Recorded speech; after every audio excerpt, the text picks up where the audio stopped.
Hello everyone, and welcome to the Advanced Mass Marketing webinar. This is brought to you by the National Center for Victims of Crime in partnership with the FINRA Investor Education Foundation.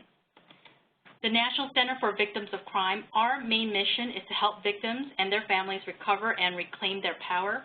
We do that by partnering with organizations such as FINRA Investor Education Foundation, as well as providing for a stronger education, technical assistance, and evaluation.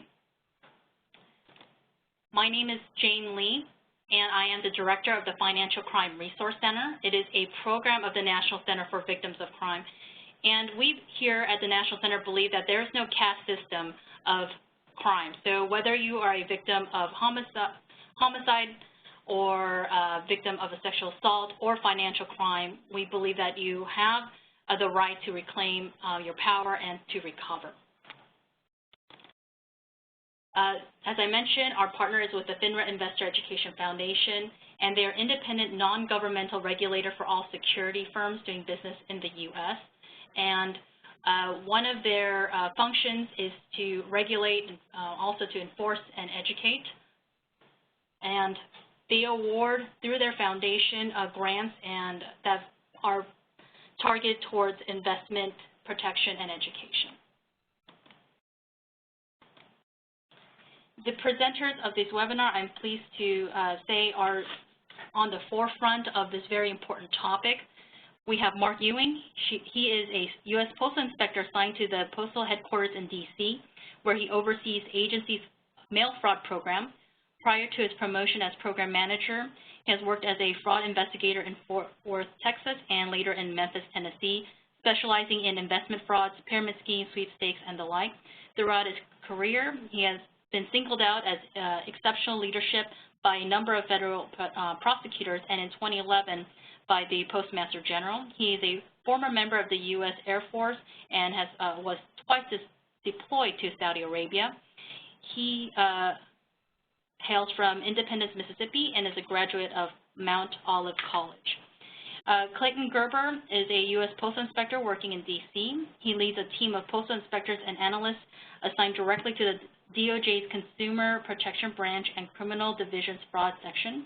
His team specializes in investigating securities, corporate, and mass marketing frauds, including those that target the elderly. Prior to his focus on fraud investigations, he was the Postal Inspection Services liaison to the DOJ's Child Exploitation Obscenity Section. He is a member of the Elder Justice Working Group, an interagency group that brings together federal officials responsible for carrying out elder justice activities. Kate Lawrence serves as the U.S. Postal Inspection Services Consumer Fraud Enforcement and Prevention Coordinator, a position she has held since 2011. Prior to that, she was a postal inspector for 27 years and conducted mail fraud investigations and financial audits. Towards the end of her career, she has served as the Postal Inspection Service Liaison to Capitol Hill and was integral in the design and execution of the agency's consumer fraud awareness campaigns. She has served as communications assistant to the chief postal inspector, and since 2012 has been an active member of the Elder Justice Interagency Working Group and a regular contributor to the subgroup addressing elder financial exploitation. She is a native of South Bend and has a bachelor's degree from Lake Forest College in Illinois. Last but not least is Laura Hines. She's a director of programs at WISER, the Women's Institute for Secure Retirement, which is a nonprofit organization that seeks to improve the opportunities for women to secure retirement income and educates the public about the inequities and disadvantaged women in retirement. In her role, Lara oversees WISER's national outreach and partnership activities, which is focused on providing low to moderate income women with financial tools and information they need to develop long-term financial security. Prior to WISER, she worked at the Institute for Women's Policy Research. She has her MS in social work from Columbia University and has a bachelor's degree from the University of Rhode Island. And without further ado, I will pass the mic to Lara. Great. Thank you, Jane, and thank you to all of you for joining us today. I'm going to get us started, and then some of my co-presenters are going to be sort of jumping in at various points to provide some more in-depth information and experience, so we'll kind of go back and forth. Let me get our slides up here. There we go. Okay, so I know Jane talked a little bit about kind of why we're and who we are. Just want to touch on this a little more briefly for some of you who haven't heard of us or are familiar with us. We're a nonprofit organization. We've been around since 1996. We also operate the National Resource Center on Women in Retirement with the U.S. Administration on Aging. So we kind of call it a one-stop gateway for providing basic financial information and resources. And we really target mostly lower to moderate income women and older women, but our information is good for anyone at any age or any income. And we focus on a variety of financial and planning retirement issues. Many of those are listed there. We provide consumer publications, fact sheets, booklets, but then we also host workshops and do trainings around these issues as well. And of course, one of the issues that we're increasingly becoming involved with and educating those we work with about is this issue of elder financial fraud and abuse. So financial fraud and abuse, it's a concern for everyone, but it's of course a special concern when it comes to seniors. Scams targeting seniors are being called the crime of the 21st century. And as advances in technology come about, it's really only made these crimes not only easier to commit, but harder to contain. Seniors and older adults are where the money is. They're most likely to sort of have a nest egg or to own their own home or to have excellent credit, and all of these things make them very attractive to con artists. And then for all intents and purposes, we know it's pretty much a low-risk, high-gain crime. Many crimes go unreported, and then many crimes also can be difficult to investigate, or they're tied to large crime networks that can make it really difficult to be able to pinpoint and prosecute the perpetrators. And then, of course, when a senior is deprived of those assets and resources, they have very limited income and earning potential, and so they're rarely able to recover from these financial setbacks. Women are especially at risk, and really if for no other reason, it's simply there's more older women than there are men. When we look at the population of those who are 85 and older, women actually make up 71% of this population. And then because of increases in life expectancy, this age group is actually expected to double or even triple over the next 3 decades. So this is the target audience for scammers, and it's really only going to keep growing with time. And I'll just add quickly, too, there was a MetLife Mature Market Institute study on elder financial abuse, and it found that women were twice as likely as men to be victims. And I know the statistic probably changes depending on which type of financial crime you look at. But basically, these victims were mostly between the ages of 80 and 89. They were living alone, and they required some level of help with either health care or home maintenance. So they're in a very vulnerable situation to begin with, which, again, is also very appealing to these potential scammers. And then I think it's also important to note that women in this generation of seniors now, they were less likely to have been involved in managing their family finances throughout their lives. And so even in widowhood, they still may not have a very strong understanding of their finances. And this lack of financial knowledge can really increase their risk of being a victim of financial fraud and abuse as well. So now let's start looking more closely at some of these different types of scams. Today we're going to be talking about mass marketing fraud and scams. And these are scams that target their victims either through mail or phone or email.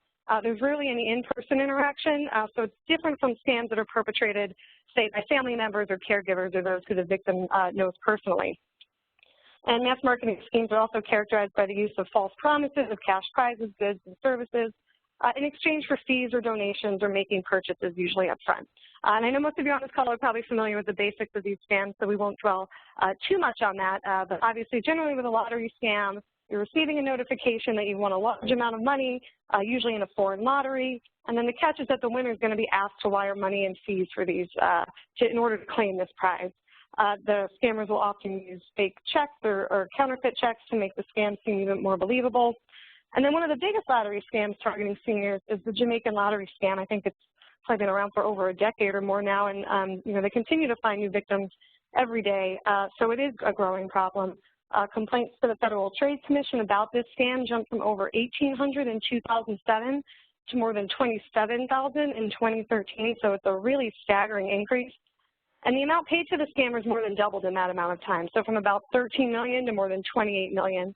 And this is just what was reported. So we know that a lot of these cases go unreported, and that number is probably significantly higher. Telemarketing scams, these are scams that can be sent through the mail or email, but they also usually involve phone calls, very fast-talking telemarketers who promise gifts or any number of things. But the key, of course, is that they're expressing a lot of urgency. You need to take advantage of this right now. and they pretty much do all they can to keep you on the phone until you buy whatever it is that they're selling. It might be travel packages for your low-cost vacations or offers for credit deals, investment opportunities.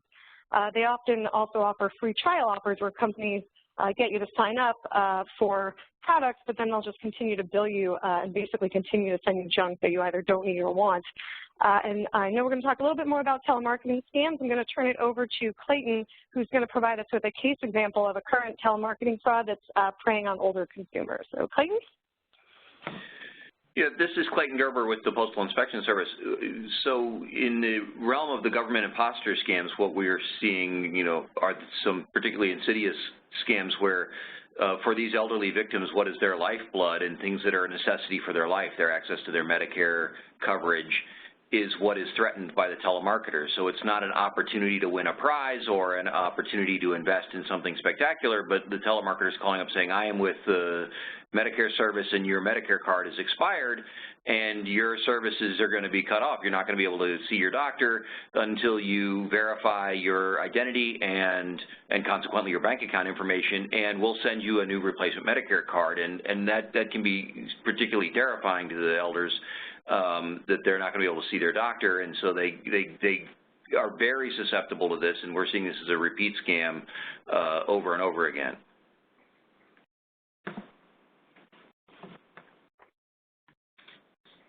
All right, is this back to me or, sorry? We're back to you, Laura. Okay, sorry, thanks for trying to make sure. Okay, thank you, Clayton. And so moving on, fake check scams. Fake checks turn up in a variety of scams, but basically if someone's offering to buy something that you advertise or pay you to do work at home or pay the first installment on millions that you're going to receive for agreeing to put money from a foreign bank account into your own bank account, and they'll send a check that looks very real and then ask to have a portion of that money wired back to them after the victim deposits the check. And then, of course, the bank eventually will figure out that the check is fake and the victim is out of that money that they've already wired. These scammers really hunt for their victims. They can scan newspapers or online advertisements, looking for people who either have something listed for sale or seeking employment. They may place their own ads. And then often they'll also just email or fax people randomly, knowing, again, that someone will eventually take the bait. In addition to asking victims to wire money, you may have also heard about what are called green dot money packs and prepaid cards. These are also being used as a way to transfer money from victims to the scammers. I'm going to turn it back over to our speakers from the Postal Inspection Service to explain a little bit more about how these prepaid cards are used. Yes, this is Mark Ewing with the Postal Inspectors. What we're seeing now, because people are getting on the hot list for like MoneyGram and Western Union where they won't allow them to wire money out, now the suspects are instructing the victims to go to like Walgreens or wherever and buy prepaid cards and load the money on those prepaid cards, and then the subject just needs the number off the back of those cards to have access to those funds. There has been a lot of emphasis on some of the major providers of these prepaid cards, and some of them are actually pulling those services because of the fraudulent use, but as many as leaving, new ones are coming around, and that's just a new aspect of the scheme to be aware of. It's important to, if you are working these types of cases, try to find out where the card was used at and provide that information to law enforcement. But we are seeing an increase of prepaid cards. Great, thanks, Mark. So now I want to talk a little bit more about how these fraudsters find their victims, and one of the primary ways, especially for mass marketing fraud, is through the use of lead lists, or what are also called sucker lists. And of course, I don't really like the term sucker list because we wouldn't imply that the victims are being suckered, but of course, this is how the con artists are viewing them. And so these lists often include individuals who have previously been victimized. So this is really opens the door to that re-victimization, because once you're on one of these lists, the tactics that the scammers use can be very aggressive and very relentless. And I think, Mark, I think you're going to talk a little bit more, too, about how these lead lists are collected and used. Yes, the lead lists are very important, and they're used like in the Jamaican lottery. What we're seeing is there's people actually being killed in Jamaica over these lead lists. The most valuable ones are the handwritten lead lists, where the suspect can actually see the handwriting to determine what age, if someone may look elderly and the writing is sort of more scribbled. Those are very valuable. But lead lists of exploited victims. They get passed around from one subject to another, and that's the reason victims get, 50 to 100 phone calls a day or a week. They just continue to be exploited, especially the age-related illnesses. I had a sweepstakes case one time where a victim had Alzheimer's, and she forgot. And the subjects kept calling her every other day, and she would forget that she talked to them the 2 days prior. And they exploited $150,000 out of her before the money services actually stopped them.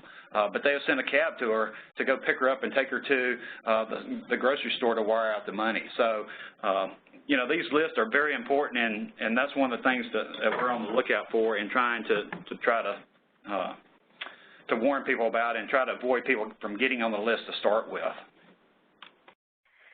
Great, thanks, Mark. And before I move on, I also just want to share with you, this is an ad for an impulse buyers list, and this was actually found on a company website for a list brokerage company. Kate actually shared this with me recently, and it was really shocking to see how this was, it was sort of embedded in what looked like could really be a legitimate company website. But you can see here that they're clearly targeting individuals who want to use these lists for scrupulous purposes. You're looking for the big score, or will help you rake in the big bucks. And then they even specifically say that you can use them for identification theft, which is incredibly disturbing to see that it was advertised pretty much out in the open.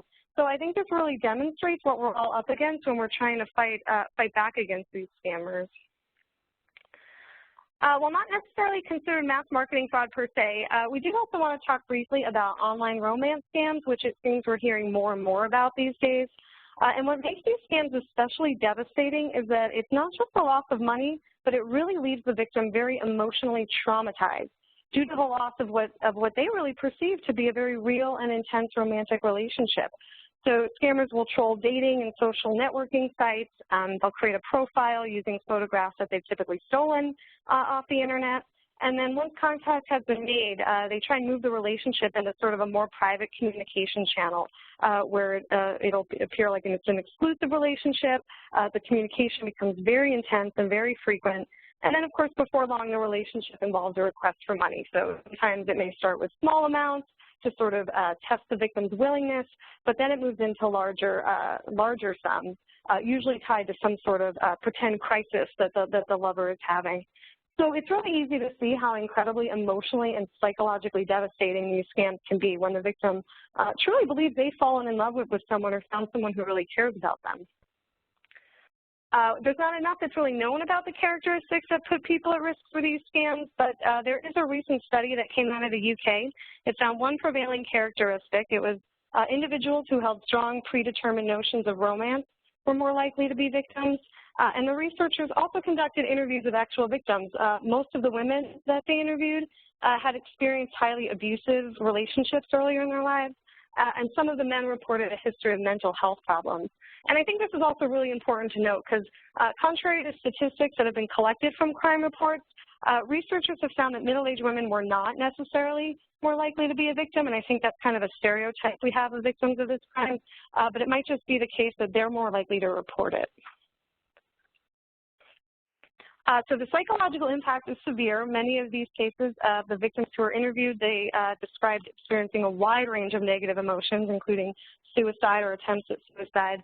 And the victims really found it difficult to let go of the relationship. They can't really come to grips with the fact that it wasn't real, even when they understand that they've been scammed. And they'll often blame themselves. Their families often won't be supportive because they'll kind of look at them and say, oh my gosh, how could you be so stupid? But it really is a form of psychological brainwashing of sorts. And those who are in denial were then especially vulnerable to a second wave of the scam and being easily re-victimized. So this is a quote from one of the victims of an online romance scam, and I'm now going to turn it over to my fellow presenters who are going to briefly discuss a recent investigation into one of these romance fraud scams. Yes, just like Laura said, we have a case out of St. Louis that follows the trend exactly like she laid out for the romance scheme. But in this case, we was able to find the individual, and he is actually being extradited from England. A lot of times these cases are very hard for us to investigate, but we do try to spend as much time and effort as possible to bring these people to justice. But one of the things that aided in this case, our case out of St. Louis, is the guy started extorting the victim. He actually had the victim to do a webcam and video herself, and he started trying to extort money out of her because of that. That was very appealing for the United States Attorney's Office and assisted in getting that case prosecuted, and also assisted in getting or expediting the extradition of the individual from England. But these cases, again, are very hard to prove, but we do spend as much effort and time as we possibly can to bring them, because it is a very important scheme. Is starting to show its head. And, you know, a lot of these schemes are interrelated. You know, they go from one list to the other, and that goes back to sort of our list topic earlier. You know, victims get passed around. So one person may be calling them for a romance scheme, and another person may be calling them because they're the Medicaid or Medicare government imposter. So, but yes, these are very difficult schemes to prosecute, but we try our best, and we have a success story out of St. Louis. Thanks, Mark. So now that we've kind of talked about some of these different scams and the effects that they have, especially on older adults, we'll turn to look at some ways that we can help prevent the fraud or detect when someone might be a victim. So there's usually always personal, financial, and social indicators when financial abuse has happened. As far as personal indicators go, you really want to look for any abrupt changes in lifestyle. So is there suddenly a lack of food in the house, or is the senior failing to buy their medications? Or maybe they're saying that they can't afford things that you know that they should have that income for. That could be a sign that they're really losing financial resources at a very rapid rate. If the person suddenly appears confused or unkempt or afraid, this could be because of a possible cognitive decline, but it could also just be a reaction to what may be a very aggressive fraudster who's involved in their lives. And then if you're in a senior's home, you also want to look for piles of sweepstakes mailings, magazine subscriptions, offers for free gifts. As we've heard, once they end up on these lists, they're just bombarded with this kind of mail, and they probably can't keep up with it. I mean, I've seen pictures of the piles of mail that some of these seniors get on a daily basis, and it's really astounding. For financial indicators, and these may not be as obvious, which I think is why it's really important for seniors and older adults to consider having sort of like an accountability person, someone that they trust who can also be checking their finances, where the money is going. And it's why it's really important for family members and other professionals who are working with seniors to really pay attention to these things. There may be an inability to pay bills, or you start seeing bounced checks coming back, even when you know that they should have income again to be able to make these payments. There might be sudden withdrawals of money from accounts. It could be a large amount, or just numerous small withdrawals, but that don't really make sense given the senior's regular spending habits. Or there may be a use of debit or credit cards that were rarely used before. I think this is where regularly checking credit reports would be another good way to monitor any changes in their finances. And then social indicators, you want to be on alert if the person becomes close to a phone or email friend that no one really knows, and ask a lot of questions about that. Again, these are things that can maybe be gleaned from conversations with the person, but you have to really be engaged with that person and paying attention and looking for these signs. And then finally, but perhaps most importantly, is any growing isolation from friends and family. This can happen either because the con artist is purposefully creating that distance, or if the person has been a victim, they may feel embarrassed or depressed or concerned as their financial resources start depleting. So then they themselves may start to withdraw socially. And this is also a reason isolation is one of the high risk factors for financial exploitation. So even before a senior has been victimized, if they typically are isolated and don't have a lot of social engagement, that puts them at a higher risk. So really keeping seniors actively engaged and social is a really important means of prevention as well. So if you do suspect someone is a victim of mass marketing fraud, you really want to try and encourage the victim to talk about it. Waiting can certainly make it worse, and I know we're going to talk about that a little bit more in a moment. But a few other key steps that you want to immediately take. Of course, you want to call the bank or credit card company for any of the accounts that were subjected to fraud. Ensure that the personal identification numbers are reset. Put out a fraud alert to all 3 of the credit reporting agencies because you want them to sort of be on alert for any suspicious activity. And then finally, filing an online report with the Federal Trade Commission is very standard practice, and it's something you want to make sure that is done if you know a crime has been committed.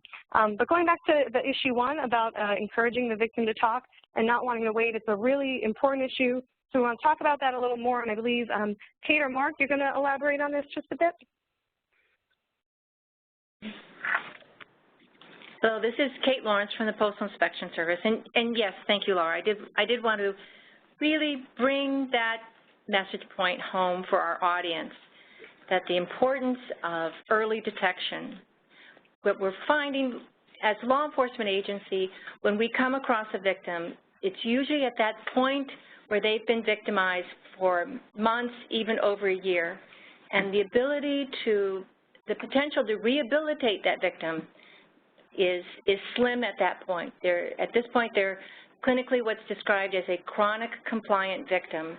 I guess brainwashing is probably not an accurate term, but a term people can understand, because just explaining to them that they've been a victim of a crime, they're participating in a fraud, they're unwitting participants in a fraud, and just warning them not to do it again isn't sufficient.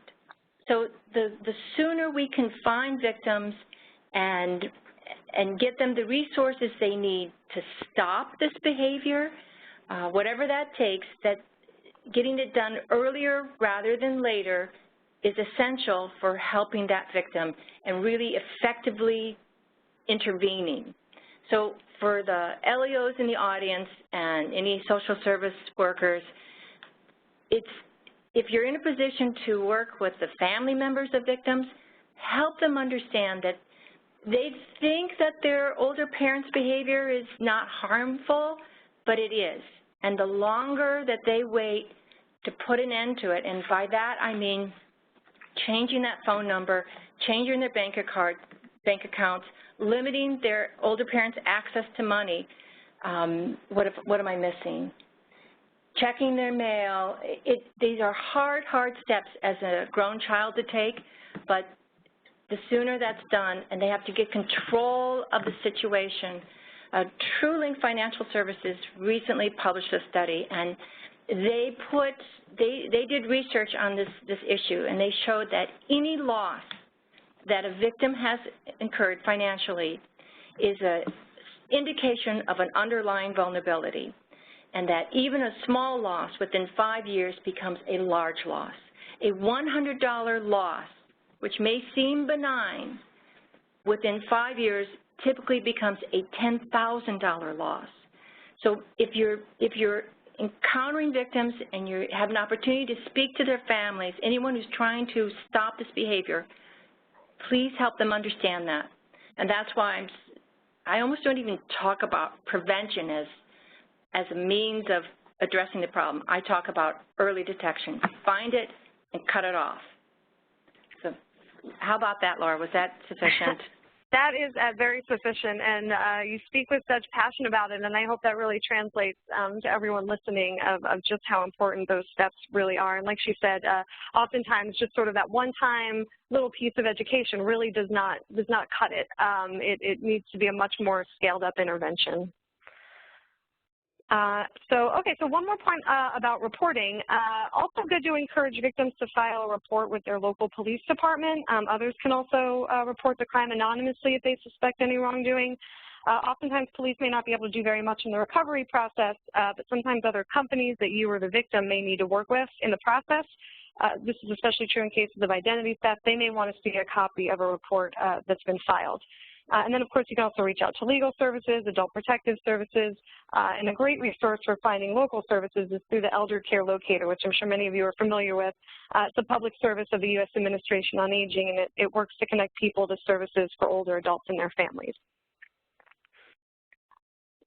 On this next slide, we wanted to cover some additional advice and information for law enforcement officers and social service and elder advocates. For this first bullet, I'm going to turn it back over to my co-presenters to explain a little bit more about contacting the postal inspectors if the crime involves sending any sort of package in the mail. Yes, the 800 or the 877 number listed is our national call center. That number can be called at any time. It would transfer you to the local inspection service office. But if you have a victim or someone who has live mail or realizes after the fact that they just sent $2,000 to the mail, please call that number. They'll try to get you in contact with the local division, and there's a possibility that we may be able to intercept that package and return it to that victim. But we need to know that as soon as possible because the mail does travel fairly quickly, and for us to be able to identify that and possibly return it, we need to get that notice extremely quickly. But that's the number to call, or any other law enforcement where if someone if there's a stamp on it and it went through the mail, please call that number. It will get you transferred to the right area if it's a fraud complaint or a mail theft complaint, but that number is the number to call. Great, thanks, Mark. And to move on a little further on this slide, for those working on the social service side especially, a point we really want to drive home again is that victims, and especially chronic victims, as we just talked about, really need strong interventions to prevent this re-victimization. And it may kind of seem hard to believe that when someone's fallen victim that they would then repeat that, but as Kate said, case after case has shown that for some victims, they sort of really can't escape this cycle of fraud. Once criminals know the person is vulnerable, they are really relentless, and they will continue to go after this victim again and again. So the victim, may still engage in this for various reasons. They may be holding out hope that one of this scam may actually be real, or they'll eventually be able to recover some of their lost assets. Or the pressure and the aggressive tactics that we've heard about can really just be too much for the victim to feel like they can stop that themselves. Or there's even many cases where even after a victim knows they were scammed, they still think of that con artist as their friend or someone that they enjoyed talking to, and so they're still pulled back into that relationship. Because again, these criminals invest a lot of time in their victims. Some of them will talk on the phone with them for hours and hours a day if needed to get them separated from their money, and that way it's almost like a romance scam because the victim still feels very positive about that relationship in spite of what they learned. So families and social services really need to have active, ongoing engagement with the victims to make sure these crimes aren't happening again, because as we said, one-time interventions are just not often effective.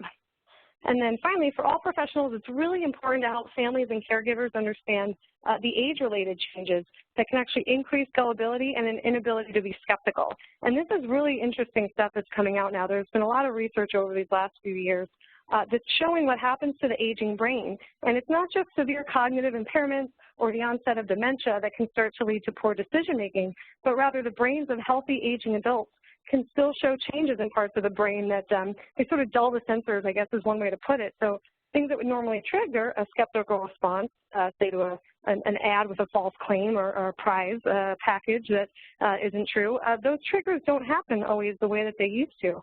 And this is really scary because it means actually that all of us are incredibly vulnerable to becoming a victim as we age. Even if someone seems like they're mentally sharp, they may still be losing some of their ability to make those good decisions. So that's why the more we can all be aware and encourage family members to pay attention, be involved in their parents' or their grandparents' lives, the more we'll be able to sort of look out for signs of this and catch that early on. And then finally, since we did mention online romance scams, professionals in this field really need to be aware that victims of these scams are very vulnerable and special care needs to be taken when this news is broken to them. This means providing victims with support from health professionals as soon as possible. Those helping the victim need to know that often these individuals are in denial at first that it's a scam, so they really need to be pulled out of that denial as soon as possible and educated about the potential second wave of a scam that could follow and that is often likely to follow. And then finally, counselors and victim services personnel need to understand that many of these victims, they suffered previous abuse and mental health problems, and they may have never even gotten help for those initial problems that led them to be especially vulnerable to this crime in the first place. Okay, so we want to make sure that you all also really understand the enforcement role and the role of the U.S. Postal Inspection Service. So I'm going to turn it back over now to my co-presenters to talk a little bit more about this. Yes, the United States Postal Inspection Service is one of the oldest federal law enforcement agencies out there. We enforce over 200 federal statutes. The primary mission is to defend the mail system from illegal or dangerous use, safeguard our postal employees, and to protect the American public from people who want to misuse the mail. And that's our main mandate, and that's the reason we're here. We spend a lot of effort in prevention activities and also the enforcement of it. So we're different than other law enforcement because we have administrative aspects of our to enforce rules where we can stop mail from happening or stop the delivery of mail, but we also have the criminal process where we can arrest people and put people in jail. Can you advance the slides, please? We make arrests, we execute federal search warrants and serve subpoenas, and we work our cases for the United States Attorney's Office, and we present cases for federal prosecution. And part of that also is we do seizure warrants and try to get victim restitution in our investigations and return as much money as possible to the victims of these crimes. Great. Thank you. Thanks, Mark. And finally, at the end here, we want to highlight a few ways that you can help protect others and also probably help yourself as well from elder financial fraud and abuse. And given some of the things we mentioned about the aggressive tactics that are used, as well as what we know about how decision-making skills change as we age, an important way to think about prevention is really to think about how do you minimize exposure to fraud? How do you create an environment where there are fewer opportunities for fraudsters to make contact? And there's numerous ways to do this. Obviously, some obvious ones, you want to encourage older adults to avoid entering sweepstakes or sign up for any prize contests that require phone numbers or email addresses or mailing addresses. And I have to say, too, even if the contest may be legitimate, part of the goal of any of these types of contests and sweepstakes is for people to get a list of names of people that they can continue to contact in the future. Even if it's not always fraudulent, that's what these things are set up to do. So it's really best to just avoid getting your information or having the seniors' information on any list as best you can. And of course, avoid those free lunches and dinners that promise a free lunch if you hear a sales pitch. I think a lot of people go into those thinking, oh, well, I'm not dumb enough to fall for a sales pitch. But the thing is, the whole purpose, again, that these scammers want to do, their goal is to get your attention. And once they have it, they're going to be as aggressive as they can to keep you involved. So you may go in there and find that it is really hard to sort of get out, if you will. Getting a caller ID and encouraging seniors not to pick up unless they know the person. For phone scammers, once they know they can reach a live body, they will definitely keep on calling. And finally, all of us really should be assigning a trusted person who can help in the event that our mental or physical impairment occurs. This is someone who you specifically assign to be on alert, to get involved if there's any reason to suspect wrongdoing, or even just if they expect that your decision-making abilities may be declining. And then here's just a few other tips. I definitely want to get seniors signed up on the Do Not Call list. It's really simple and only takes a few minutes. Try and remove their names from marketing lists. And this is something that I think many people don't even know how they can do, so this is really worth sharing. It's called dmachoice.org. It's a service of the Direct Marketing Association. So you can go on and sort of manage your mail preference and get yourself off of some of the lists that you may be on. And then finally, encouraging seniors to use direct deposit for benefits checks so they don't have live checks or prepaid cards coming through the mail. And then password protecting accounts. But I think another key here, too, is when we talk about seniors, they may not be as comfortable with technology, and so they really need other people in their lives who can help them navigate that world and make sure that their computers or their phones or their other information is safe. And then for professionals, again, you just want to be aware that really all seniors and older adults are at risk. Even if they're healthy, educated, and financially literate, those individuals have been defrauded as well, often severely. And with the declining decision-making, it can really sneak up on anyone without any outward signs of impairment at first. There was actually an article that was just in the New York Times, I think this past Saturday, that talked about how decisions related to finances are some of the first to go, your ability to make some of those decisions. And that can happen at a time where everything else in the senior's life appears to be as normal as it always had been. And then finally, encouraging seniors to make financial plans, carefully consider their powers of attorney and those designated to make decisions on their behalf. And this is something that we really need to be encouraging all adults to do, because you really want these in place before you actually need them. And so I know we're kind of coming to the end here, Kate, but did you still want to elaborate more on some of the declines that happen in decision making? Yes, I do, because I think we have a little bit of time, don't we? Yep, yep. Okay, because I have a long answer. So I just want to start off by saying that my two colleagues were more than happy to let me field this issue. It's a delicate one. People don't like to hear about it. People don't like to talk about it. But for the last several years, since I've been participating on the Elder Justice Working Group, and I've been able to have access to all kinds of experts in this field, many of them come back to this issue over and over again. It's starting medical research and there's just a growing body of literature that is starting to shed some light on this mysterious phenomenon. How did my parent be so stupid? And and I've come across so many victims, and they're just dumbfounded at their parents' behavior or a loved one's behavior, and then they follow up with the second emotion that they feel. First it starts with anger at their loved one, and then the second one is denial. This would never happen to me. So both of which are wrong. Both of those are wrong responses. This growing body of research is starting to explain what has happened is not the victim's fault. And as a law enforcement officer, I think that's an important thing to understand. As social services, if you're responding to a victim, that's important to understand.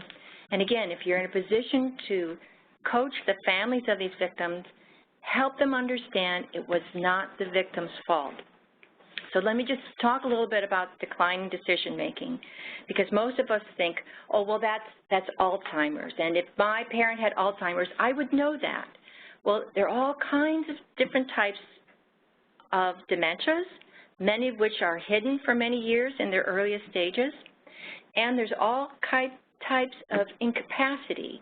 And again, the incapacity could be so subtle that if you're around your loved one, you don't know it. The victim doesn't know that they're suffering from incapacity, and you as an adult child don't realize that your parent is suffering from some type of incapacity. But very likely, all this research, the one you just described that you saw referenced in the New York Times recently, and it sounds very much like the one that I came across not that long ago, but it describes this overall decline in decision-making, especially where finances are concerned. And what that means that this declining decision-making can be going on so unnoticed for so long. And as I said, you're not aware of it. But you know who is aware of it, and it's that scammer. Because they've ferreted your information out by hook or by crook, and they are hammering away either through the mail, usually by a benign-looking solicitation saying you've won this prize, or they've somehow gotten your phone number, 50 phone calls a day. So when I imagine my 89-year-old mother being subjected to 50 phone calls a day, it's frightening. And yet, when I talk to my mother, she seems sharp as a tack, reads 2 newspapers a day. My siblings and I have put all kinds of mechanisms in place to watch so that as her decision-making declines, and I'm just going on the assumption that it will, not if, but will. We've got means in place to be alerted and to step in quickly.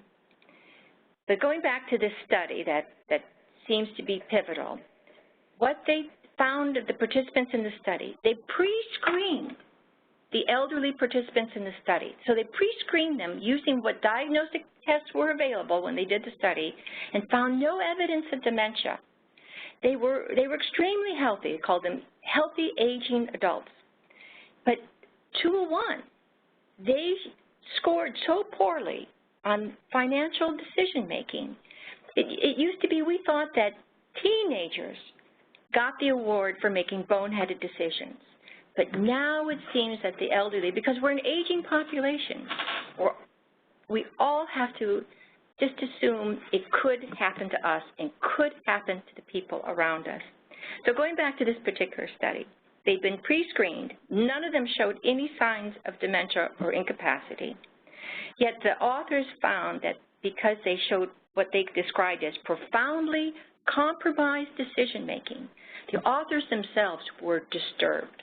They were disturbed because of the implication that this is for policymakers and not only what kind of protections do we have to put in place for this aging population, but then it raises that question of when is it ethical to intervene. They couldn't attribute it to dementia, but let me just read to you from their own words. This adds to a growing body of research that suggests that older adults, and by older they mean 65 and plus, make decisions detrimental to their wealth and health when compared to younger and middle-aged adults. The reasons remain a mystery, but it may be due to a general decline in cognitive function, that occurs with age in even the healthiest of older adults. Now, I see we do have one question that says, well, what if this victim of a mass marketing fraud has competency? Well, I suspect it's because we don't have the right diagnostic tests to test for this yet, or these tests are just becoming available. So yes, that is a very difficult situation, but it all comes back again to we have to find other means to detect it as quickly as possible before they become a chronic victim. So if anyone wants to see what that research is, I think Jane is going to give us a way to post that and make that available after the fact for people to read up on this subject for themselves. Great. Thank you so much, Kate. We're just about ready to wrap things up and take some questions here. But I do want to just go through a few other resources we have. I won't go into them in too much detail. Wiser, we have a special section on our website on elder financial abuse, and these are really good materials, more consumer-driven materials. We also have access to a workshop toolkit if you ever know of anyone who within their own communities wants to host a workshop for seniors to sort of help educate them on these issues. And then there's also a list of a few other resources here. The one I want to specifically mention, though, is the Elder Justice website there at the bottom. It actually just launched recently. It serves as a resource for elder abuse prosecutors and researchers and practitioners, as well as victims of elder abuse and their families. And the goal is for it to serve as a forum for law enforcement and elder justice communities to start to really be able to share information and enhance public awareness about elder abuse. And then finally here we have a few websites, the FTC, FBI. They can be especially helpful for keeping up with the latest scams or what some of the most current and popular scams are that are being reported. I'll leave this slide up briefly. I know they'll be available after this session. I'll leave this up briefly, though, in case people want to sort of jot those down.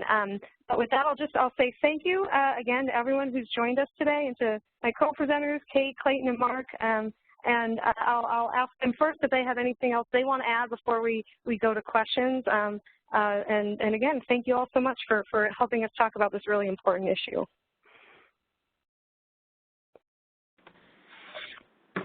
Laura, I want to just go back to something that one of my colleagues said when we were talking about the romance scam, and I'd like to speak to the social service agencies that are here in the audience and the local law enforcement.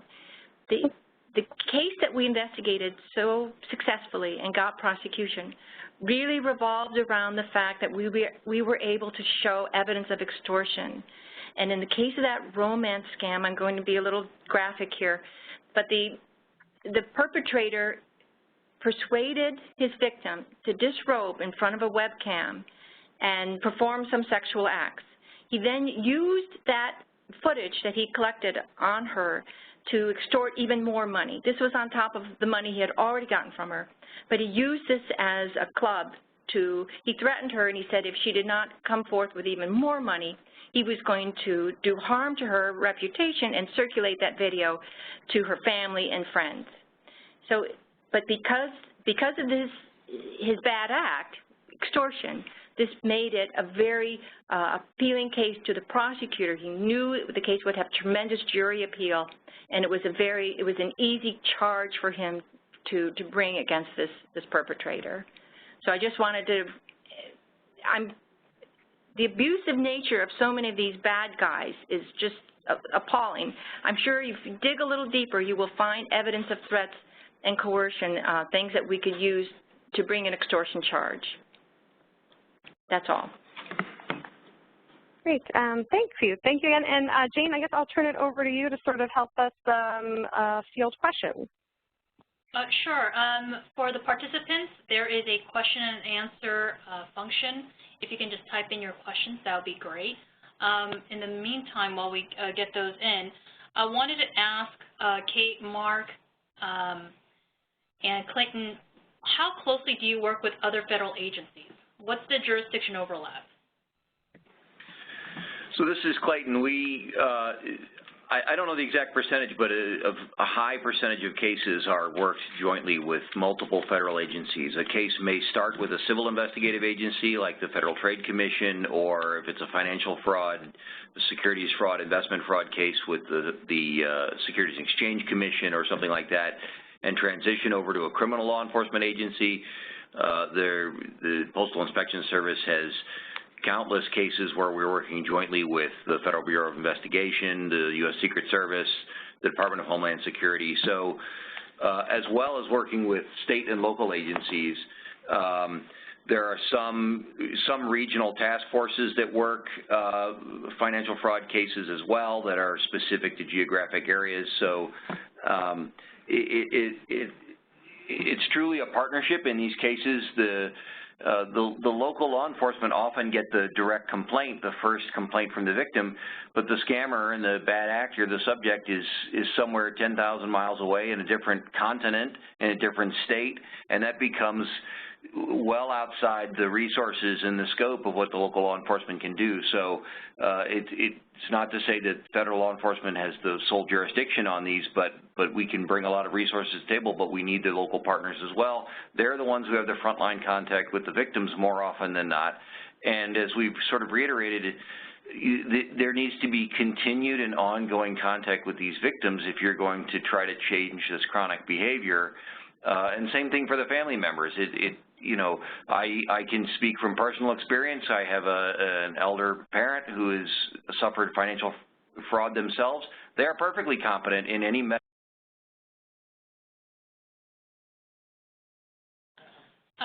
Clayton, I think you accidentally hit the mute button. If you can unmute yourself. I apologize. So speaking from firsthand experience, this requires constant and repeated outreach to your elders. I have an elderly parent who is suffering from financial fraud, and they are repeatedly targeted over and over and over again, and I spend a lot of time. They are perfectly competent. I don't have the ability in the state that I'm in to go and seek some sort of power of attorney over them, so the best I can do is constant and consistent and sustained communication with my parent to try to keep track of their behavior and try to convince them that they need some help, that they need some, that I'm there to help them, and it's very difficult and takes personal and intensive attention. Thank you so much. Other than keeping and the piece of mail or whatever instrument that was used to defraud, what evidence can victim service provider collect and keep for the Postal Inspector's Office to aid in your investigation and hopefully subsequent prosecution?